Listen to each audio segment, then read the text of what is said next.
Topsia sports committee কৃতি ছাত্রছাত্রীদের সম্বর্ধনা জানালো।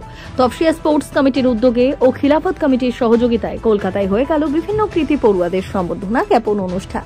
এই অনুষ্ঠানে উপস্থিত ছিলেন মাননীয় মন্ত্রী জাভেদ খান, ৬৬ নম্বর ওয়ার্ডের কাউন্সিলর ফয়েজ আহমেদ খান সহ বহু বিশিষ্ট মানুষ। মূলত তাদেরই প্রধান পৃষ্ঠপোষকতায় এই অনুষ্ঠানটি সম্পন্ন হয়। ফয়েজ আহমেদ খান বললেন, তারা এলাকার বাংলা, হিন্দি, উর্দু ও ইংলিশ মিডিয়ামের সমস্ত স্কুলের র্যাঙ্ক করা পড়ুয়াদের ল্যাপটপ, মোবাইল, মেমেন্টো উপহার দিয়েছে। এমনকি বেস্ট 5টি স্কুলকে বিশেষ সম্বর্ধনা দেওয়া হয়েছে। মন্ত্রী জাভেদ খান বললেন, প্রায় 70টি স্কুলের 100 মতো ছাত্রকে তারা সম্বর্ধনা দিতে পেরে খুশি, কারণ এরাই দেশের ভবিষ্যৎ। এদের অনুপ্রেরণা দেওয়া খুবই জরুরি, আর সেই কাজটাই তারা করেছেন। 91.43 बहुत खुशी है कि ऐसी जगह में मेरी पैदाइश हुई है जहाँ लोगों को उनके अपॉर्चुनिटी जो है वो उनकी कैपेबिलिटी के अकॉर्डिंग दी जाती है। आलिया फिरदौस जी। लग रहा है कि वो जो मेहनत हमने इस एग्ज़ाम की प्रिपरेशन के लिए की थी वो अब हम लोग को पे ऑफ हो रहा है। लैपटॉप का किस तरह से यूटिलाइज करेंगे? ऑब्वियसली इस लैपटॉप का यूज़ हम अपनी पढ़ाई के लिए करना चाहते हैं और आगे मैं मेडिकल की लाइन में जाना चाहती हूँ, डॉक्टर। अल्हम्दुलिल्लाह बहुत अच्छा लग रहा है जिस तरीके से कलकत्ता खिलाफत कमेटी की जानिब से ये फैसिलिटेट किया गया है स्टूडेंट की हिम्मत अफजाई के लिए, उनके इनकरेजमेंट के लिए। तो मैं यही गुजारिश करूँगा कि आइंदा भी ये सिलसिला जारी रहे और बहुत सारे स्टूडेंट जो है वो निकल कर जो है पूरे मगरबी बंगाल, पूरे इंडिया का नाम रोशन करें। देखिए ऐसा कुछ नहीं है, मीडियम या लैंग्वेज आपका कुछ डिसाइड नहीं कर सकता। अगर आपके दिमाग में वो डेडिकेशन है, आपको वो परसिवेरेंस है कि आपको वो चीज़ करना है, तो मीडियम या लैंग्वेज कोई भी रेस्ट्रिक्शन नहीं बन सकता। आप ये कह सकते हैं कि उर्दू मीडियम के बच्चे जी बिल्कुल बढ़ रहे हैं और मैं साथ ही साथ उनके गार्जियन से भी रिक्वेस्ट करूंगा कि वो अपने बच्चों को इंकरेज करें इस चीज़ के लिए, क्योंकि मैं खुद से अपने दिल से अपने वालिदैन का बहुत शुक्रगुजार हूँ। जिस तरीके से मुझे एनवायरनमेंट उन्होंने ये करके दिया, तो मैं उनका बहुत थैंकफुल हूँ। धन्यवाद জানাচ্ছি আমাদের মাননীয় মন্ত্রী, বিধায়ক তথা তপসিয়া স্পোর্টস ফেডারেশনের সভাপতি, খিলাফত কমিটির সভাপতি আর খিলাফত কমিটির প্রত্যেক সদস্যদের, যারা কিন্তু এই উদ্যোগ নিয়েছেন। আমাদের এই প্রোগ্রামটা দীর্ঘ বছর ধরে 5-7 বছর ধরে তপসিয়া স্পোর্টস ফেডারেশন আঞ্চলিকভাবে করতেন, কিন্তু এই বছর খিলাফত কমিটির কোলাবোরেশনের কেন্দ্র করে এই প্রোগ্রামের মাপটা আরও অনেক বড় হয়েছে। আমরা প্রায় 70খানা বাচ্চাদের খোকাখোকিদেরকে আজকে আমরা আইডেন্টিফাই করেছি আর তাদেরকে আমরা তাদের নাম্বারস অনুযায়ী তাদেরকে প্রাইজ দিয়েছি, উৎসাহিত করার চেষ্টা করেছি। কতজন বাচ্চাকে দিয়েছে দাদা? কতজন বাচ্চাকে? 68। মানে কোন কোন জায়গা থেকে এসেছে এটা আমাদের অঞ্চল ভিত্তিক সমস্ত স্কুলের টপারদেরকে দেওয়া হয়েছে, সে মাধ্যমিক বোর্ড হোক, উচ্চ মাধ্যমিক হোক, সিবিএসসি হোক, আইসিএসসি হোক, বাংলা, উর্দু, হিন্দি, ইংলিশ এই 4টা মিডিয়াম ধরা হয়েছে। আর খিলাফত কমিটি বিশেষ করে যেহেতু তারা উর্দুর যাকে অ্যাজ আ ল্যাঙ্গুয়েজ তার উপরে তাদের একটা চলছে, ফোকাস চলছে, সেই ফোকাসকে কেন্দ্র করে তারা কলকাতা আর হাওড়া জুড়ে যেই সব উর্দু মিডিয়াম স্কুলে বাচ্চারা টপ করেছেন তাদেরকে এখানে চিহ্নিত করা হয়েছে, তাদেরকে প্রাইজ ডিস্ট্রিবিউশন।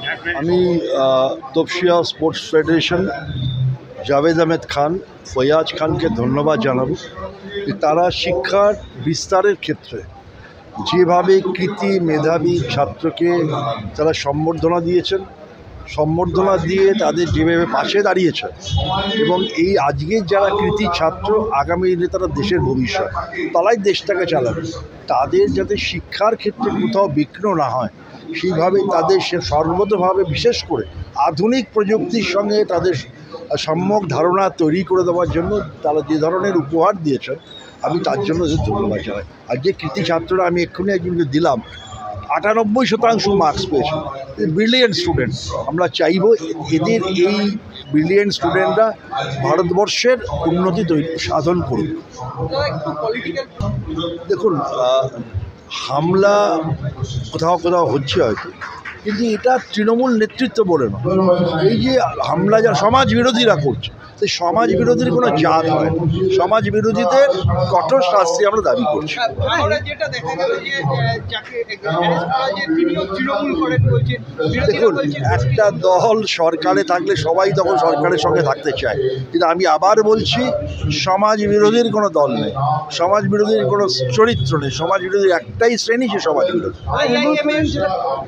যেটা বলছে বাংলা বলতে তারা বিদেশি, এটা তো ভারতবর্ষের আজকে পরম্পরা হয়ে গেছে। ভারতবর্ষের কেন্দ্রীয় সরকার যেভাবে ঘৃণার রাজনীতি তৈরি করেছে, হেট্রেড পলিটিক্স, এটা মানে এর আগে ভারতবর্ষে কখনো হয়নি।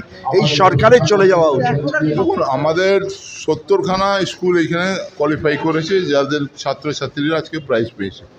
তার মধ্যে প্রায় 18টা ল্যাপটপ, এবং তার মধ্যে শুধু ছাত্রছাত্রী নয়, স্কুলগুলোকে আমরা সে প্রাইজ দিয়েছি, ফার্স্ট সেকেন্ড থার্ড করেছি। যে স্কুলে সবচেয়ে বেশি সংখ্যা ছেলেমেয়েরা কিরম সে ভালো মার্কস এনেছে, আমরা কিরম সে জেনারেলাইজ না দেখে কোয়ালিফাই যারা করেছে তার first prize, second prize, third prize. First prize দিয়েছি স্কুলদের ডেস্কটপ কম্পিউটার, সেকেন্ড প্রাইজ হচ্ছে আমাদের কফি মেশিন, থার্ড প্রাইজ হচ্ছে অ্যাকোয়াগার্ড। স্কুল স্টাফরা যারা ভালো পড়াচ্ছে এদের জন্য। সেরকমই স্টুডেন্টদের জন্য যারা 85 to 95% মধ্যে, না 100% মধ্যে যারা বেস্ট হচ্ছে, সে ল্যাপটপ পাচ্ছে। এবং প্রত্যেকটা স্কুলকে আলাদা আলাদা ক্যাটাগরিতে করেছি আমরা। হিন্দি স্কুলকে দিয়েছি, বাংলা স্কুলকে দিয়েছি, ইংলিশ মিডিয়াম দিয়েছি, উর্দু মিডিয়াম দিয়েছি। সব স্কুলে যারা টপ কোয়ালিফাই করেছে তারা ল্যাপটপ পেয়েছে। সেরকমই তারপরে যারা সেকেন্ড প্রাইজ পেয়েছে তারা আইপড পেয়েছে। এরকম থার্ড প্রাইজ আবার কিরম সে স্মার্ট ফোন পেয়েছে, এবং কনসোলেশন প্রাইজও আমরা দিয়েছি। অনেক ছেলেমেয়েরা ভালো মার্কস পেয়েছে, কিন্তু তারা কোয়ালিফাই করতে পারেনি, তাদের আমরা কিরম সে স্মার্ট ফোন দিয়েছি। কতগুলো স্কুল দিলেন, মানে 70খানা স্কুল এর মধ্যে এসেছে, এবং আজকে প্রায় আমরা 100টার উপরে, প্রায় 100টার উপরে ছেলে মেয়েদের প্রাইজ দিয়েছি। এরা সমাজের নতুন প্রজন্ম, এরাই কিরম সে দেশকে এগিয়ে নিয়ে যাবে, তাদের উৎসাহ বাড়ানোর জন্য এটা দেওয়া। দাদা, একটা অন্যরকম পলিটিক্যাল কোশ্চেন করছি। আজকে মানে দেখা যাচ্ছে বিজেপি মানে যেটা মানে আসামের মুখ্যমন্ত্রী বাংলা ভাষাদেরকে নিয়ে যারা একটা ইয়ে করছে, যে বাংলা ভাষা যারা মানে তারা হচ্ছে বিদেশি, সেটা নিয়ে কী বলবেন দাদা? আগে 16 জুলাই মমতা ব্যানার্জিও কত নামতে পারেন এমনটাই খবর। আডবাণীজি তাহলে কিরম সে ইন্ডিয়ান, এলকে আডবাণী, তিনি তো পাকিস্তান থেকে উদ্বাস্তু হয়ে এসেছিলেন। তাহলে জ্যোতিবাবু উদ্বাস্তু হয়ে এসেছিলেন, তিনিও তাহলে কিরম সে দেশের লোক নেই। তাহলে অনেকেই এরকম এই ক্যাটাগরিতে পড়ে। আর তাহলে ওরা যদি মুখ্যমন্ত্রী হতে পারে, প্রাইম মিনিস্টার হতে পারে, আর যারা এসে উদ্বাস্তু তারা সব ছেড়ে এসে এই দেশের নাগরিকতা নিয়েছে, আর বাঙালি হতে গেলে তাদের বলবে কিরম সে দেশদ্রোহী, চলে যাও, এটা মেনে নিতে পারা যায় না। এটা যারা বলছে তারা দেশের জন্য ভালো করছে না, তারা বিভাজনের রাজনীতি করছে ভোটের জন্য। তাহলে তো বিজেপির সভাপতি যিনি নতুন নবনিযুক্ত হয়েছেন শ্রমিক পর্যায়ে, তিনিও তো বাঙালি। আমি ওনার নাম লিখছি না, কারণ নাম লিখছি না। তাহলে যারা যে পার্টিতে আছে, অন্য জায়গা থেকে যারা এসেছে, তাহলে এই ভারতবর্ষের তারা নাগরিক না, তাহলে ইলেকশন কেন কন্টেস্ট করছে, তার কেন কিরম আজকে বড় বড় কথা কেন বলছে, তারা চলে যাক আগে, তারপরে পরে কথা হবে।